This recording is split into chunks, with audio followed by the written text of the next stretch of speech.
bring you greetings from my colleagues and students at Hartford Seminary in Hartford, Connecticut. And I'd like to thank the rector and Arturo for inviting us here and express my appreciation for the work that is being done here at the Islamic University, and my admiration for the energy and the creativity and the academic excellence with which you are engaging your students, and the care with which you are engaging the wider community as well. As Arturo has said, I'm a ethics scholar, a Christian ethics scholar from the United States. So, religion. Well, one more thing. I'd like to introduce my colleague, Ida Mansour. Stand up, Ida. That I hope you will have a chance to engage with, who is also at Hartford Seminary. She's a graduate of our chaplaincy program, and she also works at Hartford Seminary. So, religion, help or hindrance for social involvement? My answer is both. Religion can be either a help or a hindrance for social involvement. Sociologically speaking, if we look at individual religions across time, we can see examples of the same religion, the same beliefs, organized in many of the same ways, behaving differently in relation to the social world. Sometimes teaching values and behavioral patterns and expectations that lead people into social involvement in a constructive and helpful way. And sometimes we see religious leaders themselves acting in an unhelpful way in terms of social involvement and encouraging their followers to do the same, thus encouraging irresponsible acts in the larger social world that are harmful in one way or another and end up misrepresenting the basic nature of the core values of that religion. It is in relation to the larger social world that religion most clearly demonstrates its own complexity, in that it is not of the world, but it is most certainly in the world, and it inevitably acts on its own values and beliefs, and sometimes betrays them in the world, as other social groups and organizations and religions also do. Indeed, this otherworldly aspect of religion is one of the sources of value in the larger society of religion. Religiously based values help people understand and articulate what could be and what should be in a society, or in a family, or in a community, and thus help people not to remain simply in the what is of human social life. So the what should be and the what is. The religious believer, for example, may see, and often does see, intrinsic, fundamental human dignity and worth in human beings that society has discarded.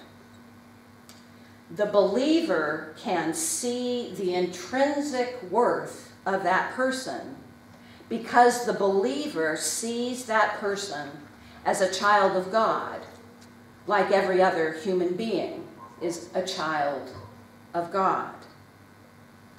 The religious imagination and energy around what could be and should be in religious groups and individuals can help move their societies towards being more just, more peaceful, more inclusive, more careful of the natural world we depend upon and live within, and so forth. And indeed, when one thinks about it, one asks, what would societies do without religious people? What about the hospitals and the charities and the food banks and the care of children and all of the ways that religious people humanize, help make human societies? The same impulse to act, to live out religious values in the larger world can, we know, become associated with the pursuit of other goals like political and economic power, which easily become power for power's sake, although religiously clothed, right? Religiously clothed. Power that is nominally still justified by appeals to religious values and beliefs, which are used cynically both to motivate and to manipulate believers, to hide true motives and true interests of those who are doing the manipulation of believers. So religion can be both very positive and also very negative in society. Because our societies today, without exception, are in many ways pluralistic, the impulse to implement religious values by imposing them on society without first carefully translating them in ways appropriate to the multiple worldviews that coexist in all of our countries is often either a futile endeavor or a totalitarian one that betrays other values that are essential to the religions themselves. So both, again, positive and negative. So examples. I give you an example from the Christian world and from my own country. Christian teachings about salvation and about the importance of obedience to authority were systematically twisted and misused for decades and decades to justify and perpetuate slavery in the early decades of the history of the United States. Christian teachings were used to justify slavery in the United States.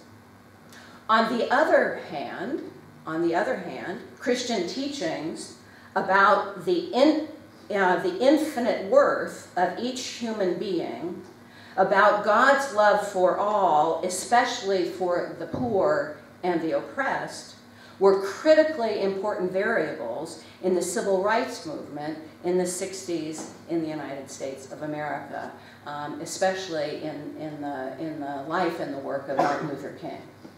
Okay?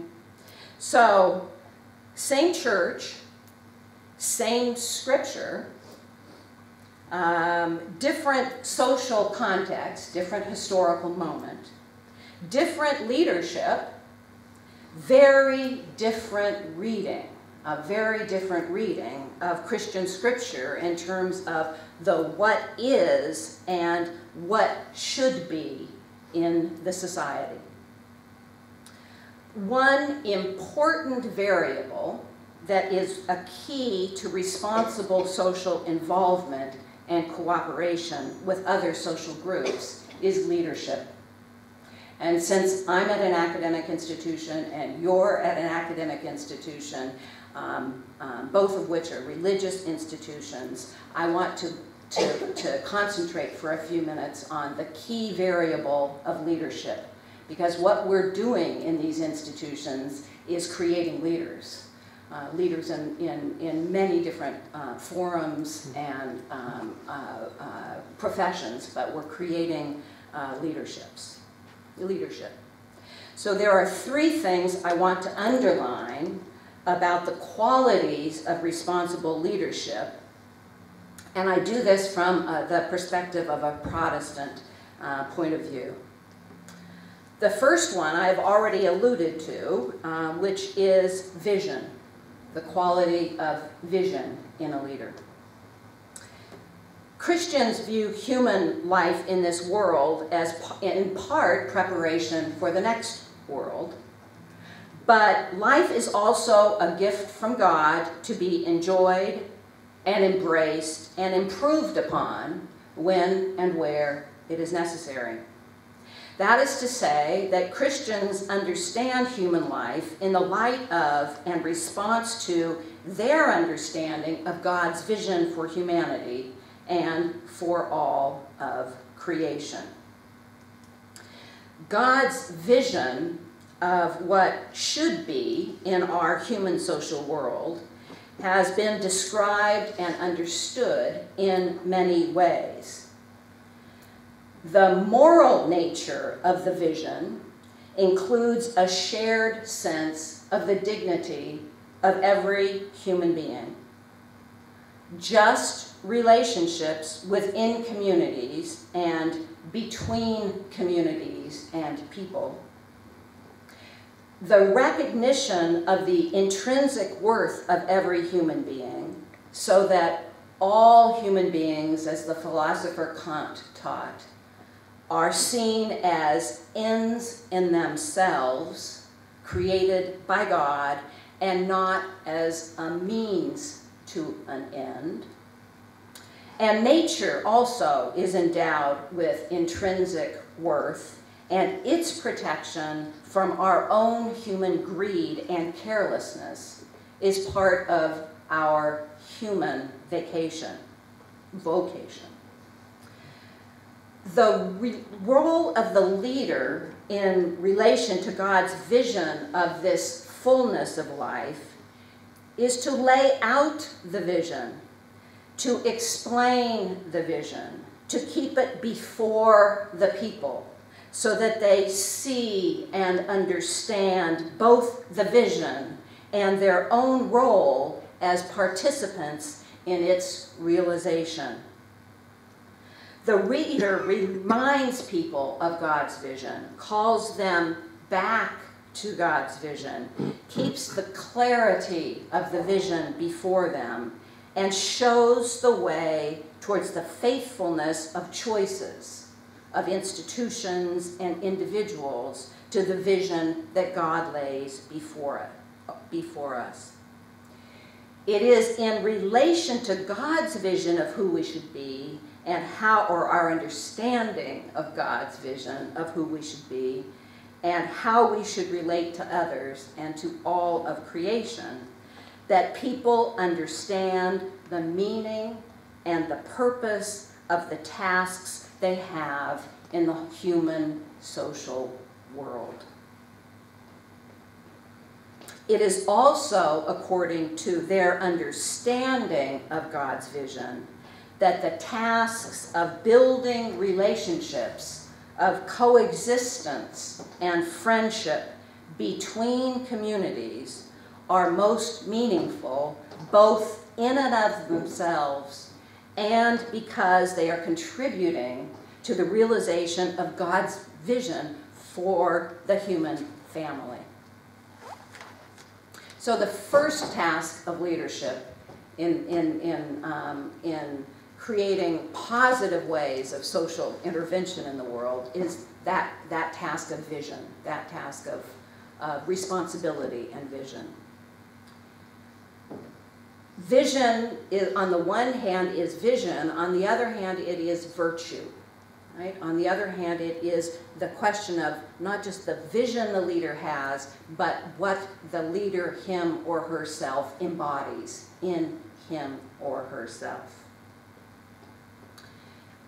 So religious leaders are critically important for guidance on the virtues and the values that help shape human beings. They serve in part by helping people translate the contents of faith into moral action guided by religious values. This translation of faith into values that guides life is not always easy. And certainly Christians do not always agree on what living in the light of one's faith means in given moments in life of human communities. Indeed, vigorous discussion within and between Christian communities is the norm. In general, the Christian tradition has a positive perspective on the role of governing institutions and authorities that give order and continuity to human social and economic life, and meaning to the concept of citizenship. Thus, order in society is generally preferable to disorder and chaos, and responsible authority is considered preferable to anarchy. For some Christian traditions, order is so important that the duty of the Christian citizen is to obey the governing authorities regardless of the ways they may be misusing their authority. For other Christian traditions, the duty of the Christian is to obey the governing authority. The duty is to obey the governing authority only until the authority requires obedience in ways that are completely antithetical to, completely against central Christian moral teachings. At this point, the duty of the Christian shifts from that of obedience of authority to become one of disobedience to laws that Christians in good conscience cannot obey and cannot participate in. And again, I use the example of the Reverend Dr. Martin Luther King, Jr., who was a great moral leader challenging the laws that were in vigor of the state in the United States. In the Reformed tradition, which is what I come from, but also in many traditions of Christianity, we remember in various ways and learn from the moments of history of the resistance of some of our leaders who spoke out against practices they identified as practices no Christian could engage in with good conscience. And we also remember those who were shaped by their faith and contributed greatly to the civic communities to which they belonged. Religious leaders are moral models. All religions have core moral virtues that they expect leaders to embody, and through being themselves good examples, they expect leaders to teach others to practice these moral virtues.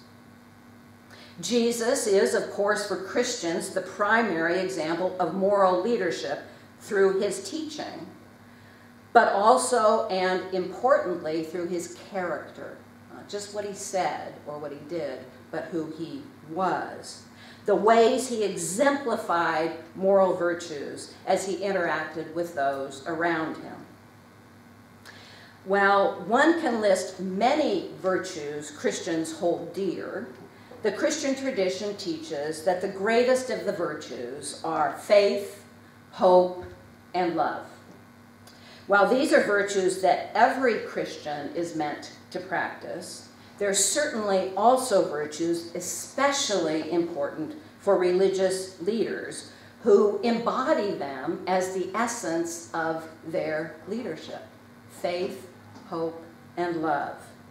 Being faithful in all they do and think and teach, demonstrating hope which comes directly from the certainty of and the trust in the sovereignty of God, even when circumstances of life do not seem hopeful, and showing love for God through love for humanity in general, and in particular for those they lead, and especially, according to Christian teachings, the lowest and the least among us.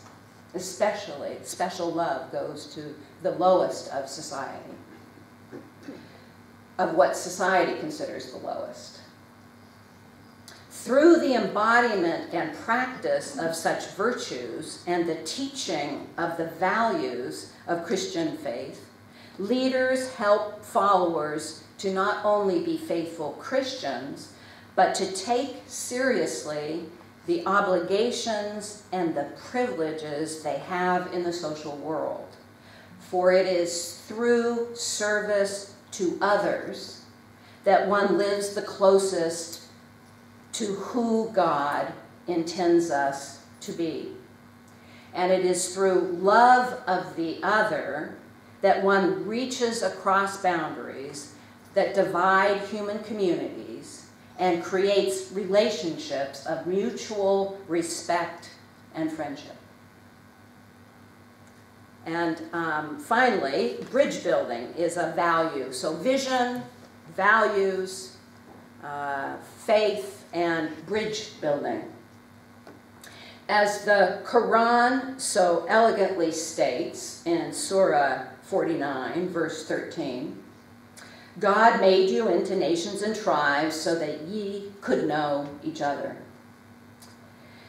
As we read in Christian scripture, through his own concrete actions and teachings, over and over again, Jesus encourages his followers to go beyond their own communities, beyond human divisions of all kinds that were prevalent at the time, in order to build relationships of reciprocity and mutual respect with those on the other side of those divisions and boundaries, either because of tribe or social status or disease or religion or political divisions or gender. This insistence on the crossing of boundaries between human communities and within them is one of Jesus's central themes, and he returns to it over and over again. The ability to lead a community of believers, as Jesus demonstrates, is not enough to be a great leader. The leader must also be able to look beyond the barriers, beyond the borders, beyond the divisions between communities, and discern the shared humanity, the dignity, the decency of those outside the community. The crossing of boundaries, this reaching out to the other, is certainly one of the most difficult tasks of religious leadership. People in groups are wary of those in other groups and feel most comfortable staying within their own groups. Difference is more often than not something people fear and something people think that than something people think they can enjoy or learn from. When insecure, people are comforted by high fences and walls and are not eager for doors or windows. Communities seek and respond to leaders who reinforce their own sense of themselves as a group. And people often do not want to be challenged by their leaders to reciprocal, respectful relationships with people outside their group, their community, or their comfort zone. And yet, this capacity to cross boundaries and borders, including especially the boundaries of religious communities, has surely been one of the most important attributes of leadership in the histories of our communities, and remains so today. For without the capacity to see commonalities in the other and to cross boundaries to build relationships with the other, one cannot construct peaceful interactions and coexistence between peoples of different communities. People in religious communities fear that crossing boundaries and relating appreciatively with those from other religious communities will somehow change their faith or dilute it in some way.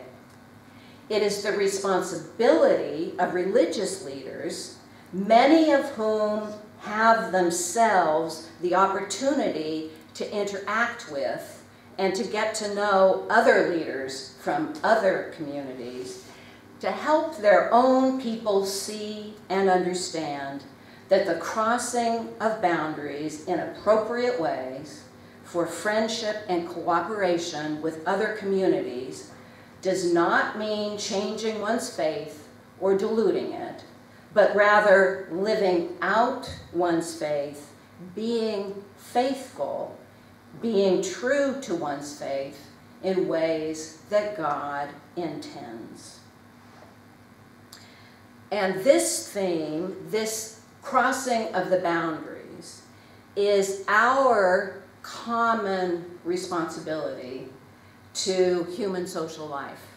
It's something we can and should do together, and therefore engage human social life together. We should, as religions, work together in appropriate ways in the human social world, rather than building walls against each other in one way or another, and thus demonstrate to ourselves, our own communities, and the world that religion indeed can be a positive force in the social world. Thank you very much.